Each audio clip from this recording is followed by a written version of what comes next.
আব্দুল্লাহ বিন যায়েদ বিন আব্দে রাব্বিহি সাহাবী খেজুরের বাগানে কাজ করতেছেন। কে যেন মদিনার পথ দিয়ে বলে যায়, রাসূল নাই, চলে গেছে। সরওয়ারে দু আলম নবীর ওফাত হয়ে গেছে রে। খবরটা শোনার সাথে সাথে আব্দুল্লাহ বিন যায়েদ বিন আব্দে রাব্বি খেজুরের বাগানে আল্লাহ পাককে ডেকে বলে, ওগো আল্লাহ, আমার এই চোখ দুইটা, যে চোখ দিয়া পৃথিবীর সবচেয়ে দামি নিয়ামত মুহাম্মাদুর রাসূলুল্লাহ সাল্লাল্লাহু আলাইহি ওয়াসাল্লামকে আমি দেখি, ওগো আল্লাহ, এই চোখ দিয়া যেহেতু আমার সরকার, আমার সরদার মুহাম্মাদুর রাসূলুল্লাহ সাল্লাল্লাহু আলাইহি ওয়াসাল্লামকে দেখা যাবে না, ওগো আল্লাহ, এ চোখ আমি তোমার কাছে আর চাই না, এটা লয়ে যাও গা। যে চোখ দিয়া রাসূল দেখা যাবে না, এই চোখ দিয়া দুনিয়ার আর কোনো নাজ নিয়ামত দেখতে চাই না। এবং দোয়াটা এমন দোয়ায়ে মুস্তাজাব, এমন ভাবে উনি দোয়া করেছেন, এক দিক দিয়া দোয়া শেষ হইছে, আর এক দিক দিয়া আল্লাহ তাআলা ওনার চক্ষু দুইটাকে অন্ধ করে দৃষ্টিশক্তি নিয়ে গেছে। রাসূলকে দেখাও তো এত ইমানি এক কাম। কাব ইবনে মালিক বলেন, রাসূল আমারে নাই দেখলো, আমি তো নবীরে দেখতে পারি, তাই যাই মসজিদে। 40 দিন হয়ে গেল। 40 দিন পরে আল্লাহর রাসূল আমাকে ডাকলেন। ভাবলাম কোন সুখবর হবে নি, কিন্তু কাছে যাওয়ার পরে আল্লাহর রাসূল বলে, কাব ইবনে মালিক শোনো, এতদিন পর্যন্ত তোমার বিবি এ 40 দিন তোমার সাথে কথা বলেছে, আজ থেকে বিধান আরো কঠিন হয়ে গেল, নিজের বিবিকে তাড়াতাড়ি বাবার বাড়ি পাঠায় দাও, একা থাকবা। কাব ইবনে মালিক বলে, এতদিন পর্যন্ত দুঃখের কথা বলার মতো একজন ঘরে ঘরণী আমার ছিল, কিন্তু আজকে সেও নাই। শুধু আল্লাহর রাসূলকে এটা আমি জিজ্ঞাসা করলাম, ওগো আল্লাহর নবী, এমনি বাবার বাড়ি পাঠায় দিব নাকি তালাক দিতে হইব? সরকার বললেন, তালাক দিতে হবে না, এমনি পাঠায় দাও। হযরত কাব ইবনে মালিক বলে, বউটাও ঘর থেকে চলে গেল, এবার আমি একলা ঘর। কাব ইবনে মালিক বলে, আমার টেনশন হলো, এখন যদি আমার মৃত্যু হয়ে যায়, আমার মরণের খবর বলার জন্য, শোনার জন্য একটা মানুষ মদিনায় নাই। আমি এখন মরে গেলে কেউ আমার জানাজার নামাজও পড়তে আসবে না। আমি এখন যদি মরে যাই অবস্থায়, তাহলে আমার কবরের উপরে মাটি দেওয়ার মতো কোনো মানুষ থাকবে না। কাব ইবনে মালিক বলেন, এর চাইতে ভয়ঙ্কর বিষয় হলো, আমি না মইরা আমার এই বয়কাট হালতে যদি রাসূল মইরা যায়, আল্লাহর রাসূল যদি ইন্তেকাল করে, তাহলে ওহীর দরজা বন্ধ হয়ে যাবে। রাসূল যদি আমার এই বয়কাট হালতে ইন্তেকাল করে, আল্লাহর কাছ থেকে আল্লাহ কি আমারে মাফ করলো কি করলো না, এই খবরটা আসমান থেকে আসার দরজা বন্ধ হয়ে যাবে। শুধুই মাত্র আমার হায়াত না, কিয়ামত পর্যন্ত বরজখের ভেতরেও কেউ আমার সাথে কথা বলবে না। কিয়ামত পর্যন্ত, বিচারের আগ পর্যন্ত পৃথিবীর কেউ অথবা বরজখের কেউ আমার দিকে তাকাবে না।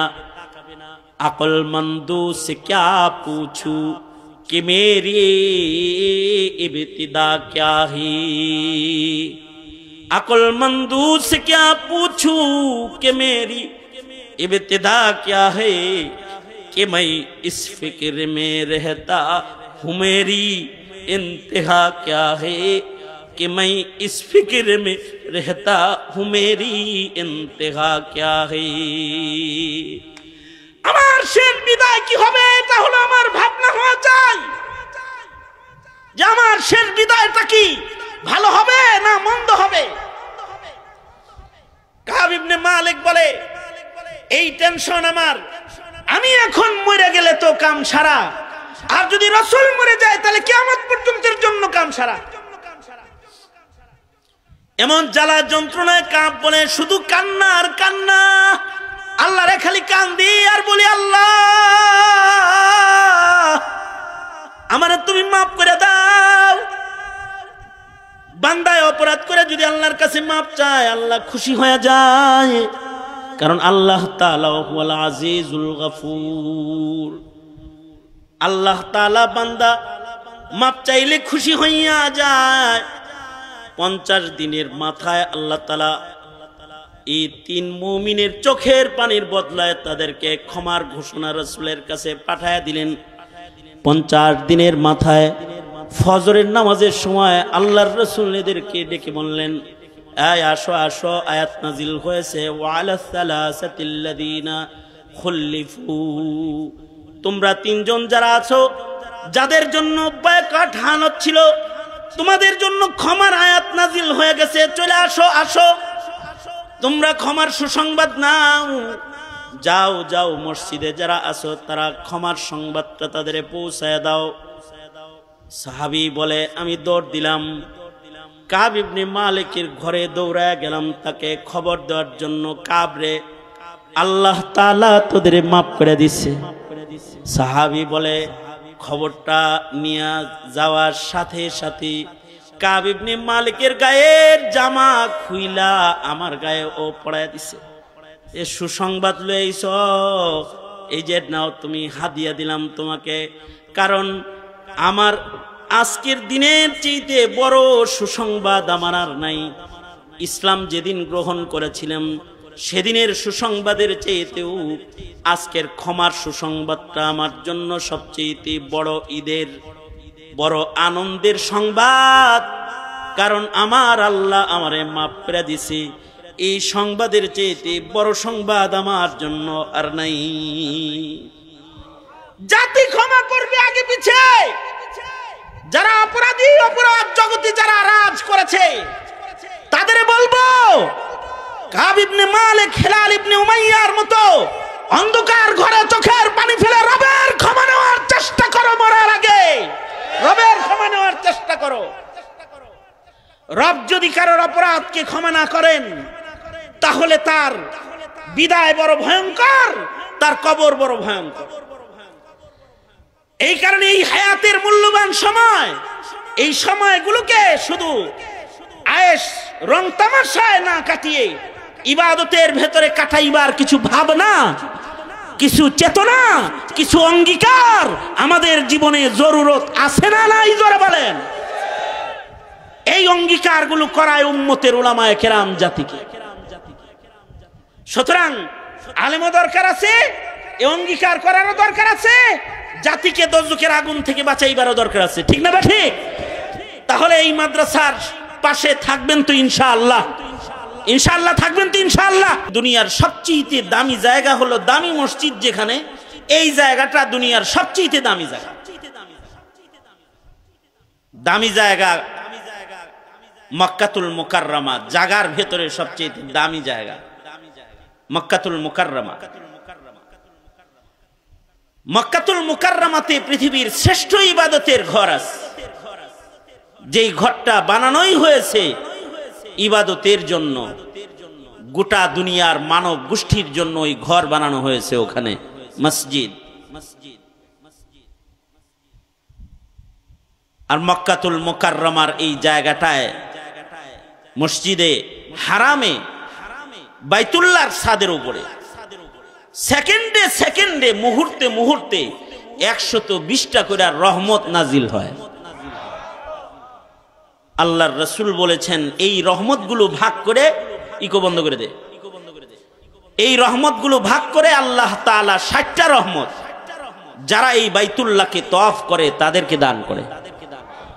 60 আলিত তাইফিন, 40 আলিল মুসাল্লিন, 120 রহমতের 40টা রহমত যারা নামাজ পড়ে কাবার দিকে ফিরে তাদের দান করে।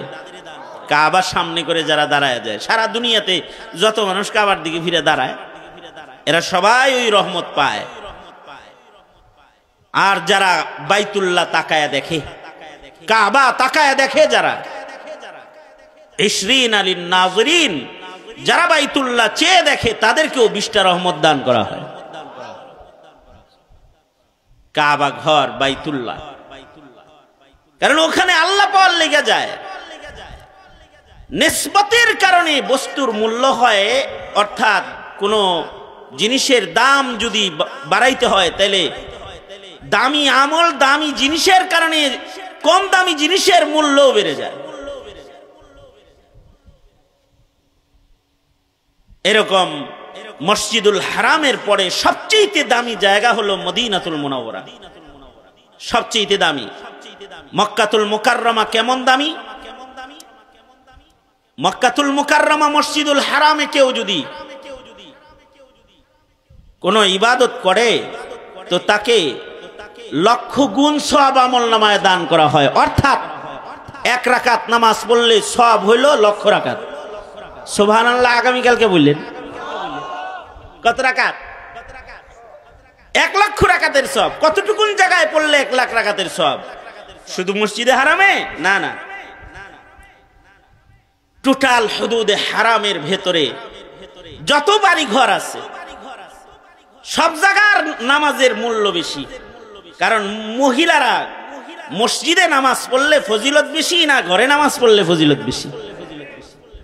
অর্থাৎ কোন মহিলা হজ্জে বাইতুল্লাহতে গেছে, হুদুদে হারামের যে কোনো জায়গায় তার থাকার হোটেল বা বাড়ি একেবারে হুদুদের কাছাকাছি বাড়িতে থাকে, শুধু তওয়াফ করতে আসে। পুরুষ যে আছে সে মসজিদুল হারামে বসে বসে যেমন সওয়াব কামাই করে রাকাতে রাকাতে, হুদুদে হারামের ঘরে বসে বসে মহিলা রাকাতে রাকাতে লক্ষ রাকাতের সওয়াব আমলনামায় তার জমা হইতে থাকে, তার আমলনামায় সওয়াব জমা। জায়গাটার এত দাম, মাটিটার এত দাম যে এই জায়গার হুদুদ সীমানা নির্ধারণ করেছেন আল্লাহর রাসূল। এটা হুদুদে হারাম, এটা হুদুদে হারাম, এই দক্ষিণ দিক থেকে এটা হুদুদে হারাম। এর ভেতরে কোনো বেঈমান প্রবেশ করতে পারবে না। যার মুখে কালিমা নাই তার এই জমিনের উপরে পা রাখার অধিকার নেই। এই কারণে হুদুদে হারামের গেটে গেটে সাইনবোর্ড দেওয়া আছে যে সাবধান, কালেমাওয়ালা ছাড়া কেউ কিন্তু এই এরিয়ার ভিতরে ঢুকবে না।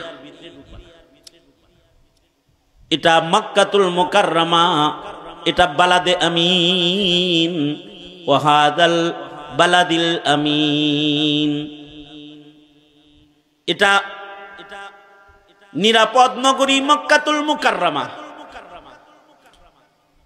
এটায় কোনো বেঈমান এখানে প্রবেশ করবে না। এটা শুধুই মাত্র তাদের জন্য যাদের মুখে আছে লা ইলাহা ইল্লাল্লাহ, লা ইলাহা ইল্লাল্লাহ মুহাম্মাদুর রাসূলুল্লাহ। এই কালিমাওয়ালারা খালি ঢুকবা, কালিমা ছাড়া যারা তাদের এই শহরে ঢোকার অনুমতি নাই। এই এরিয়ার ভেতরে, সীমানার ভেতরে কোন প্রাণীকেও মারা জায়েজ নাই, মশা মাছি মারা জায়েজ নাই। এত মূল্য এই টোটাল হারামের এরিয়াকে আল্লাহ তাআলা দান করেছেন। মদিনাতুল মুনাওয়ারা মক্কাতুল মুকাররমার পরেই সবচেয়ে বেশি দামি, সবচেয়ে বেশি দামি মদিনাতুল মুনাওয়ারা। মদিনাতুল মুনাওয়ারাতেও কেউ যদি নামাজ পড়ে, ফি রিওয়ায়াতিন 50,000 রাকাতের সওয়াব 1 রাকাত নামাজে তাকে দান করা হবে। 50,000 রাকাতের সওয়াব পাবে এরিয়ার ভিতরে ঢুকে ইবাদত করলে। মদিনার দাম এত বেশি কেন? এবার আমাদের আকাবিররা কথা কয়,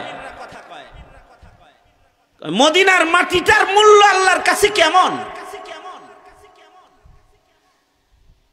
মদিনার মাটি এমন দামি মাটি, মদিনাতুল মুনাওয়ারার মাটির তুলনা দুনিয়ার কোনো মাটির সাথে চলে না। কারণ ওটার ভেতরে আছে জান্নাতের মাটি। সরকার বলেন মা বাইনা বাইতি ওয়া মিম্বরি রাউযাতুম মিন রিয়াজিল জান্নাহ। আল্লাহর রাসূল বলেছেন, আমার ঘর আর আমার মিম্বরের মাঝের জায়গাটা সরাসরি আল্লাহর জান্নাতের বাগানের টুকরা। এই মাটিটার মূল্য এত বেশি, মহান মালিকের কাছে মদিনার মাটি এত দামি মাটি, আল্লাহ পাকের আরশের চেয়েতে আল্লাহ পাকের কাছে মদিনার মাটি, যেটা রওজায়ে আতহার নবী পাকের জিসমে আতহারের সাথে লেগে আছে, এই মাটির মূল্য আল্লাহর কাছে আল্লাহর আরশের চেয়েতে বেশি দামি। কেন এই মাটির মূল্য আরশের চেয়েতে বেশি? কেন? এইটা বুঝলেই বুঝে আসবে মসজিদের মূল্য কেন, অথবা এই মাহফিল বাজারের ভেতরে একটা মাহফিল হইতেছে, এটার মূল্য কেন। মদিনার মূল্য এত কেন? অথবা আমরা আমাদের উস্তাদদের কাছে প্রশ্ন করেছি, আরশের চেয়ে মদিনার মাটি দামি কেন? তো আমাদেরকে আমাদের আসাতে যায় কেরাম বুঝাইছেন, আরশ মাখলুক, মাটিও মাখলুক। আরশ মাখলুক, মাটিও মাখলুক। আরশে আল্লাহ পাক সমাসীন, তাই আরশের দাম। মদিনাতুল মুনাওয়ারা মাখলুক হিসাবে, এটা জান্নাতের বাগান এখানে আছে, আর এখানে আল্লাহর পরেই যার বেশি দাম তিনি এখানে আছে। মাখলুক হিসাবে আরশের চাইতে মদিনার মাটির বেশি দাম, এজন্য যে মাখলুকাতের ভেতরে সবচেয়ে দামি মানুষ যিনি, তিনি মদিনার মাটিতে শুয়ে আছেন। কারণ আল্লাহর কাছে আল্লাহর আরশের চাইতেও দামি মুহাম্মদুর রাসূলুল্লাহ সাল্লাল্লাহু আলাইহি ওয়াসাল্লাম। মাখলুক হিসাবে আরশ মাখলুক, মুহাম্মদুর রাসূলুল্লাহ সাল্লাল্লাহু আলাইহি ওয়াসাল্লামও মাখলুক। আরশ দামি এজন্য যে আরশ মাখলুকটার উপরে রহমান মালিক সমাসীন, সুম্মাস্তাওয়া আলাল আরশ, আল্লাহ তাআলা আরশের উপরে সমাসীন, তাই আরশের দাম। আর মাখলুক যেহেতু এটা, মুহাম্মদুর রাসূলুল্লাহ সাল্লাল্লাহু আলাইহি ওয়াসাল্লাম তো মাখলুক হিসাবে আল্লাহর পরেই নবীজির মর্যাদা। লা ইউমকিনুস সানাউ কামা কানা হাক্কুহু, লা ইউমকিনুস সানাউ কামা কানা হাক্কুহু, বাদাজ খুদা বুজুর্গ তুই কিসসা মুখতাসার, বাদাজ খুদা বুজুর্গ তুই কিসসা মুখতাসার। আমার নবী মুহাম্মদুর রাসূলুল্লাহ সাল্লাল্লাহু আলাইহি ওয়াসাল্লাম, নবীজির মাখলুকাতের ভেতরে মূল্য হলো বাদাজ খুদা বুজুর্গ তুই। আমাদের নবীজি হলো আল্লাহর পরেই মাখলুকাতের ভেতরে সর্বশ্রেষ্ঠ। তিনি যেখানে আছে সেই জায়গার দাম আল্লাহর কাছে বেশি, কারণ আল্লাহ তাআলা আরশ থেকে সরে গেলে তো আরশেরও মূল্য মাখলুক হিসেবে কমে যাবে। যাই হোক, মুহাম্মদুর রাসূলুল্লাহ সাল্লাল্লাহু আলাইহি ওয়াসাল্লাম মদিনায় আছেন, সঙ্গত কারণে মক্কাতুল মুকাররমার যেমন হুদুদ আছে, মদিনার ওই রকম হুদুদ আছে। আল্লাহর রাসূল এই মদিনার শহরের জন্য দোয়া করেছেন। মদিনার হুদুদ নির্ধারণ আছে, নবীজি নির্ধারণ করে দিয়ে গেছেন এবং বলে গেছেন, এই দামি শহর মদিনা আমার মদিনা, এখানে যদি কেউ গাছ লাগায় তাতেও আল্লাহ তাআলা তার উপরে খুশি হয়ে যাবে। সাবধানের পাতাও ছিল না, মদিনার গাছ পাতাকেও লতা পাতাকেও মুহাব্বত করা ঈমান। মদিনার পাহাড়কে মুহাব্বত করা ঈমান। মদিনায় এমন পাহাড় আছে যারা আল্লাহর জান্নাতি। মদিনায় এমন কবরস্থান আছে আশা করা যায় ও গুরুস্থানের সব মাইয়িত আল্লাহর জান্নাতি। জান্নাতুল বাকি মদিনায় আছে।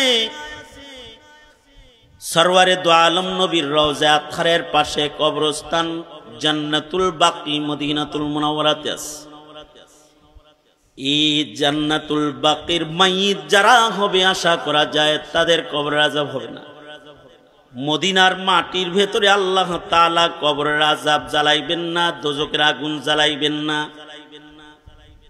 মক্কাতুল মুকাররমা যেমন বালাদে আমিন, মদিনাতুল মুনাওয়ারাও বালাদে আমিন। এ কারণেই দাজ্জালের মতো শক্তিশালী ফিতনার আগমন যখন হবে, দাজ্জাল সব জায়গায় ঢুকতে পারলেও আল্লাহর রাসূল খবর দিয়েছেন দাজ্জাল এত ক্ষমতা নিয়ে আসার পরেও মদিনায় প্রবেশ করার ক্ষমতা দাজ্জালের হবে না, মদিনায় ঢুকতে পারবে না। দাজ্জালের ক্ষমতাটা কেমন হবে যে এক হাতে পানি আর এক হাতে আগুন নিয়ে আসবে। আশ্চর্য অবস্থা হলো, তার ভয়ে যে পানি গ্রহণ করবে সে দোজখে চলে যাবে, আর যে আগুন গ্রহণ করবে আল্লাহর ভয়ে, দাজ্জাল কি ভয় পায় নাই, আগুনের ভিতরেই ঢুকে পড়ছে, আগুন গ্রহণ করেছে, তো সে এই আগুনটা এটা সে জান্নাতে ঢুকে যাবে, জান্নাতের রহমতের পানির ভিতরে ঢুকে যাবে সে। এই রকম আজব ক্ষমতা দিয়া যে দাজ্জালকে আল্লাহ তাআলা মাটিতে পাঠাইবেন, এই দাজ্জালও মদিনায় প্রবেশ করতে পারবে না। কতটা আমন সালামতের শহর মদিনাতুল মুনাওয়ারা। এত দাম এ মদিনার কেন?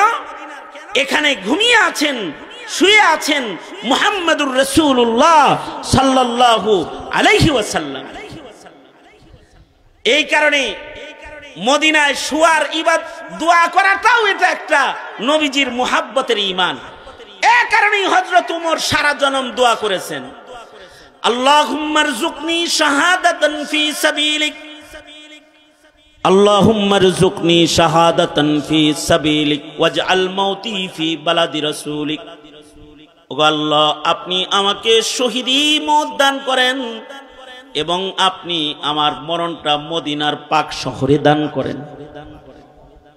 ইমাম মালিক রহমাতুল্লাহি আলাইহি মদিনায় ঘুমানোর জন্য জীবনের শেষ ভাগে হজের সফর পর্যন্ত ক্যান্সেল করে বসে আছেন। উনি চান যে মদিনার বালাদে আমিনের ভেতরে ওনার কবরটা যেন হয়ে যায়।